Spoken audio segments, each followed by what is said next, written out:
So, the fall 2025 anime season has come to a close, and thank God, because that was horrific. And listen, we've known for several months that it was gonna be bad, and we know that its terribleness was gonna be emphasized by the fact that it is sandwiched between two of the greatest anime seasons of maybe all time, with the summer 2025 season and the winter 2026 season bookending these terrible last 3 months. But did I see myself being physically unable to watch the return of my favorite action manga of all time to the anime scene?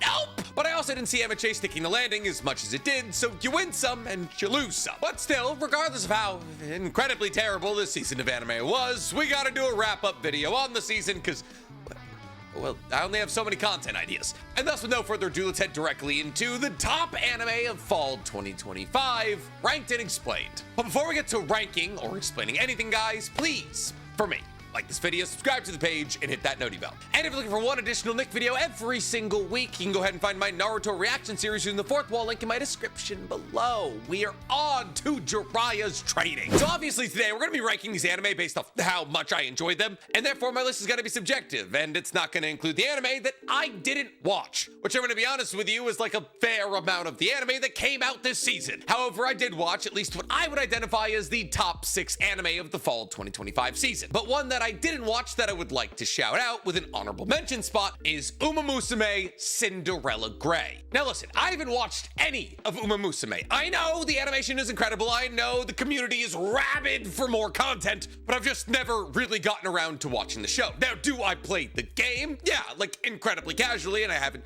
turned it on in like 2 months, but I've played the game. I know the names. I've trained the girls. I have favorites. It's Biwa and Taiki. Sprinkle a little Mayono Top Gun in there, and then you have usually what makes up my racing team. And I know there's a ton of Uma Musume content out there. I think there's like 3 whole seasons of Uma Musume that came out before Cinderella Grey. And technically it was part 2 of Cinderella Grey that aired in this anime season. But I didn't watch it. I just know people really liked it, with fans of Uma Musume saying that Cinderella Grey has a real runner's chance of winning, all puns intended, anime of the year. However, I just don't think it has the clout to do that, but I do plan on watching it at some point. But now with our honorable mention out of the way, let's get to our actual list and our dishonorable mention, because coming in last place, I'm not even gonna call it 6th place, because I genuinely don't believe there should be a 1 number gap between this IP and every other IP that came out this anime season, is One Punch Man Season 3. What the hell happened? Well, actually, I know exactly what happens, and I've done videos breaking down exactly what happened. You can probably find right now on the screen with links, maybe. I don't know, Cody, do it. But without diving into the backstory of why One Punch Man Season 3 ended up being some of the worst anime ever produced, let me tell you the surface level of what happened. The creators over at Madhouse decided to turn One Punch Man Season 1 into one of the most gorgeously animated pieces of anime ever created. But then, because Bandai Namco, who owns the IP of One Punch Man, decided to get greedy and decided that they couldn't wait for Madhouse to be ready to make Season 2, kick One Punch Man to a famously overworked studio and JC staff, who produced an okay to pretty good at moments Season 2 of One Punch Man. It was at this point that Bandai Namco decided, oh, I guess we have all the time in the world, as they then, from the wrapping up of Season 2 of One Punch Man, wanted a 5+ year hiatus of producing the One Punch Man anime, which not only had fans of One Punch Man hoping they were going to get more anime content at some point in the future, but also had One Punch Man fans optimistic that when they did get Season 3 of One Punch Man, it would look incredible, as they had 5+ years to make it. And it better look incredible, because the Monster Association arc is undoubtedly the best arc in all of One Punch Man, with iconic fight after iconic fight after iconic fight. But what did we get from Bandai Namco and JC staff after 5 years of waiting? Slop. Like actual slop. Still frames, no animations, sliding PNGs. And considering that Bandai Namco is the holding company that's also responsible for the creation of Blue Lock, One Punch Man Season 3 was so incredibly bad that when paired with Blue Lock Season 2, people like myself have been calling for people to stop buying Bandai Namco products because they can't keep getting away with this. They are abusing their biggest, most popular IPs, knowing damn well that you're gonna watch them anyways, even though the quality is terrible, just because you love the manga. And while I didn't really care about Blue Lock, because I didn't read the Blue Lock manga and I was never a particularly huge fan of the anime to begin with, watching this happen to my favorite action manga of all time was, well, a unique and new experience. This season of One Punch Man is worse than the manga in every feasible aspect. There are moments in the manga that are better animated than the anime. I'm not kidding. There is sometimes that the manga has more frames of movement than the anime.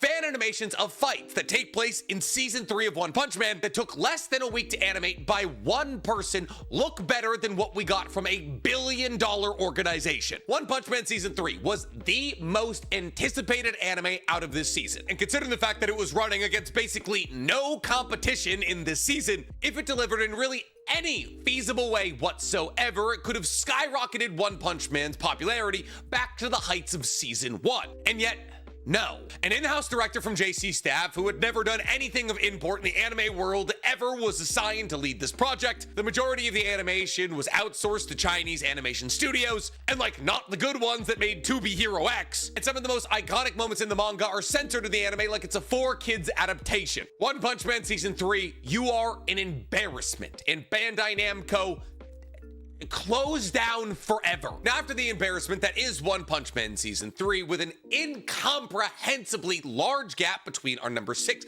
and number 5 spot, we have coming up at number 5 on our list of the greatest anime of the fall 2025 season, Sonda. Listen, I understand that there's a fair amount of you that didn't watch Sonda. It was an anime adaptation of a manga written by the mangaka of Beastars about a superhero Santa who's also a middle school boy. It's a tough sell. However, it's pretty good. And I'm not gonna say Sonda is some transcendent anime, or even one of the best of the year. However, it is an anime whose first 12 episodes I watched rather diligently. And not only was I never bored, but I believe that a lot of the conversational topics that took place throughout Sonda's first season were actually pretty important and well delivered. See, because say what you will about Beastars being a furry manga, it's still one of the better dramatic mangas of the 2000s. And if you take the drama writing ability of the Beastars mangaka and strip the furry aspect away from all of it, and then somehow actually crank up the weirdness a little bit, well, then you get Sonda. See, Sonda is a story about a boy named Sonda, who is a descendant of the apparently very real Santa Claus, living in a version of Japan where there's only 50,000 kids left, and thus the plummeting birth rate of Japan has made kids a scarcity. And thus, as there's really no longer kids in Japan, nobody really believes in Santa Claus anymore. And thus, it's up to Sonda, who's actually Santa, to get all of the children of Japan to start believing in Santa Claus once again. Now, what this first season does feature some well-animated, high-action, ridiculous fight sequences between Sonda and the principal of the school that Sonda goes to. Really what made this first season a enjoyable watch were the conversations around sexual identity, puberty, how Japan perceives children, how Japan treats children, how children in Japan are sometimes forced into staying children and stopped from growing up, and more importantly than anything, about how Japan props up children, but the second that those children turn into adults, those adults are thrown out the window. So if you're willing to really sink your teeth into this anime, there's some really important meta commentary happening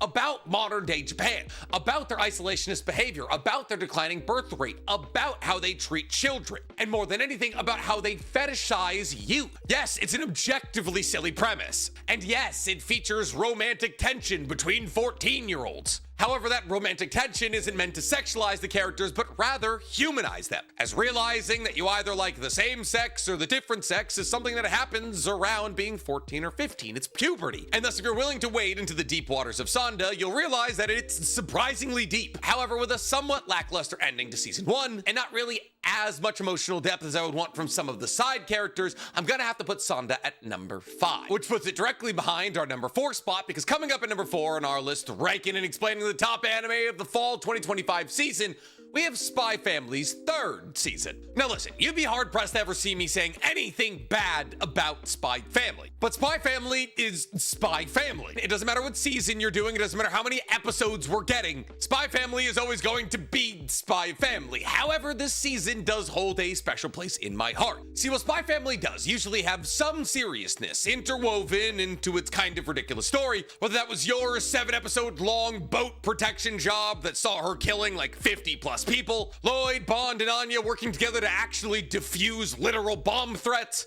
or something that happened in this season that I think was my favorite instance of seriousness being incorporated into Spy Family, which was the reveal of Lloyd's backstory. See, I'm not a Spy Family reader, and therefore everything that happens in the anime, well, that's news to me. And while the season focused rather heavily on Anya trying to become an Imperial scholar, while trying and at least somewhat failing to not get too many Tornadus bolt, I do think the real strength of the season is when we looked backwards to Lloyd's childhood and about how the war separated him from his family and turned him into a cold-blooded killer. Because fundamentally, Lloyd and Yor are the most interesting characters in Spy Family. They're both highly dangerous people at the top of their game. But a lot of viewers, myself included, found themselves asking the question of how they got there. And while we've gotten some answers as to how Yor fell into the assassination game, Lloyd, Twilight, or whatever his name is, has always been kind of a question mark. That is, until this season. And thus, I think this season of Spy Family might be the best ever, but also the delta between the 3 seasons of Spy Family is almost infinitesimal. Because Spy Family is always going to be Spy Family. You don't eat a cream puff hoping it's gonna be savory. You don't eat a steak looking for chocolate. Spy Family is consistent, it's good, it's what it is. And thus, it gets our number 4 spot. And even though I love Spy Family's 3rd season, maybe more than I love any of its previous seasons, I just couldn't, in good consciousness, put it above our number 3 spot. Because coming up on our list, ranking and explaining the best anime of the fall 2025 season, we have Gachiakuta Core 2. Now, is it technically fair to consider Gachiakuta, which started airing in the summer 2025 season, as a part of the fall 2025 season? I don't know. Maybe not. But Gachiakuta is one of the few reasons that I continued to watch anime instead of taking a 3-month hiatus this fall 2025 season. And thus, I'm gonna include it. And if we're being real, the last 12 episodes of the first season of Gachiakuta are much better than the first 12. See, there's nothing wrong with the first 12 episodes of Gachiakuta. It's just like with any mega shonen, the first couple of episodes are gonna be setup episodes. We have to introduce the world, the power system, the characters. And in a world like Gachiakuta, that's a big ask. However, by episode 12, all of that legwork is done. And then for episode 13 through 24, I actually believe that there's gonna be more than 24 episodes, there's just 24 out now, are not only incredibly well written, but packed with action in some of the best animation of the year. See, Core 2 not only kicks off with one of the most emotionally hard-hitting episodes of anime I've ever seen, with episode 13, which reveals Amo's backstory, how she was sexually assaulted, and how she came into the possession of her Watchmen series boots in the first place. And the way that this backstory and these incredibly heavy topics are handled should literally be a case study for how future anime should go about handling topics such as these. It is dark, it is unfortunately relatable for a lot of people, and is not handled in a way that sexualizes it at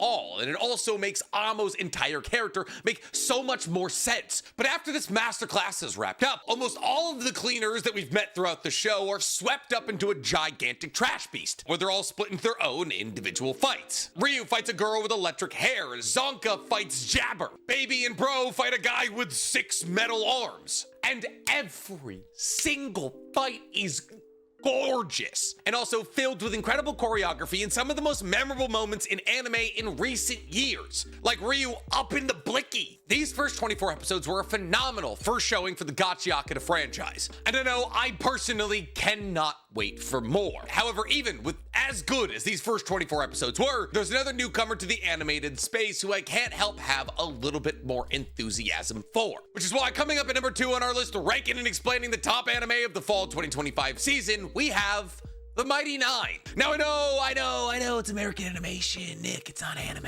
It's from the Critical Role podcast. They're by and large all American. It's being produced by Prime Video, an American company. But the season of anime sucked. Let me include something else that's animated, because this something else that's animated is very good and very fun and has a whole lot of promise. Now, for those of you who aren't familiar with Critical Role, they're a group of actors and voice actors and professional D&D players who play long-spanning D&D campaigns with each other and then record them as a podcast. Those D&D campaigns are then sometimes turned into TV shows, the first of which being The Legend of Vox Machina, a show that's already got 4 seasons and is currently waiting on its 5th and final season. And something that a lot of you probably don't know about me, I am a huge Vox Machina fan. Though I don't listen to the Critical Role podcast, and I'm also not even super into D&D. I just like the show and like the characters. And thus I definitely do have some bias heading into The Mighty Nine, as I know it's produced by the same people, and that a lot of the same people from Vox Machina are playing new characters in The Mighty Nine. But still, even with as much of my bias separated as possible, The Mighty Nine to me has some serious promise. See, while Vox Machina is objectively kind of a bland fantasy story, not bland in terms of the story, but the story itself is relatively paint by numbers. It's a group of misfit heroes trying to battle against dragons. I mean, it's basically The Hobbit. But The Mighty Nine is seemingly a much less plot-driven narrative and a more character-driven narrative. While yes, there is a war brewing between 2 fantasy nations over an incredibly powerful D12 dice, die. It feels as though the characters in the Mighty Nine are less being pushed around by the plot and more finding their way into it. And while yes, all of the characters in Vox Machina were incredibly interesting and had fantastic arcs, I believe that the characters in Mighty Nine might have more potential. On top of that, there's no Scanlan, which is nice. And like Vox Machina, the animation is incredibly consistent with the Mighty Nine. It's maybe not on the level of the highest moments of Gachiakuta, but there's never a moment where you're watching the Mighty Nine and you're anything less than impressed. And with some of the backstories of the main 6 characters already being revealed in season 1, like with Bren and Ford's backstories playing major roles in the first 7 episodes, I believe that all of the actors in this campaign put more work into the characters that they fleshed out for this story than they did for Vox Machina. So I genuinely believe if you're a fan of Vox Machina at all, the Mighty Nine should be an upgrade. And as a huge fan of Vox Machina, that means that I have to put Mighty Nine pretty high up on the list, which is why it gets our number 2 spot. But unfortunately, even though Gachiakuta and the Mighty Nine were great this season, if we're being real, neither of them compared to the true GOAT of the fall 2025 season, because coming up at number 1 in the top spot on our list of the greatest anime of the fall 2025 season, we have MHA Season 8. Now that's how you end a story. Listen, MHA got a lot of guff when its manga came to a conclusion. People didn't like that Deku had to spend 8 years waiting for All Might to give him a suit. Didn't like that all of his hero friends didn't have time to hang out with him. Felt as though he was sidelined by the story that he was supposed to be the main character of. We're sad that Deku was never able to become the world's greatest hero like he promised he would be in chapter 1. And we're maybe the most sad about the fact that Deku didn't end up with anybody romantically. Now, of course, I loved the ending of this manga. I literally made a video saying that it was perfect, but Horikoshi heard all of the backlash all around him and decided to make an additional ending to the manga, one that came out with the final volume of MHA. And once again, he improved upon the ending of MHA, and I said, oh my god, the ending's gotten even more perfect now. However, because apparently anime fans are much more forgiving than manga fans, apparently just the regular ending of the manga is good enough, because the additional chapter that was released by Horikoshi, which I broke down right here, wasn't adapted into the final season of MHA's anime. And thus the anime ends where the manga ends. And yet still, people love it. And that's because the ending of MHA's manga was always good. Manga readers just love hating on, well, everything, but mostly endings, which is why they love One Piece so much, because it refuses to end. But even outside of just the ending of MHA, everything about Season 8 is perfect. All of the fights are delivered at the highest level we've ever seen from the MHA television show. Not the movies, the TV show, or the anime. Whether that's Iron Might versus All For One, Bakugo's reawakening and his battle against All For One, Deku versus Shigaraki, or all of Class 1A against the final version of All For One, every single fight is delivered at the highest possible level it could have been, with a true best fight, I believe, being Bakugo versus All For One. Something about Bakugo blowing himself through buildings and skipping across freeways as he tries to figure out how to control his new speed. I just itched something in my brain. But outside of the incredible animation, musical backing, and voice acting, the ending of MHA just does a good job wrapping up its story. We get to see the conclusion of the Todoroki family drama, with Endeavor retiring as a hero, and Shoto and Dabi finally connecting as brothers. We get to see the reformation of the Hero Association under the control of Hawks, and more than anything, we get to see Deku returning to herodom with a new superpowered shoot from the shields as he inspires the next generation. Yeah, we don't get to see Ochaku and Deku end up together, but that's what the additional ending was for. And like I said, if you want to break down what happens in that chapter, really, this is the only place you can find it, unless, you buy the final volume of MHA. I'm not kidding, it's like hard to find even like less than legally. But yes, even though MHA wasn't running up against the sternest of competition, I do believe that MHA Season 8 would have been the best season of anime in any of the seasons of the 2025 anime year. Yes, you're hearing me correctly. Even when compared to all of the other anime of this year, I believe MHA's final season is the best amongst them. And thus, MHA Season 8 will be getting my Anime of the Year vote. I'm curious to hear from you guys. What was your favorite anime from the fall 2025 anime season? Let me know in the comments below. And while you guys are down there, please, for me, like this video, subscribe to the page, and hit that noti bell. Now, if you'll excuse me, I'm going to try and finish as many videos today as possible because I'd like to not work on Christmas, but who knows?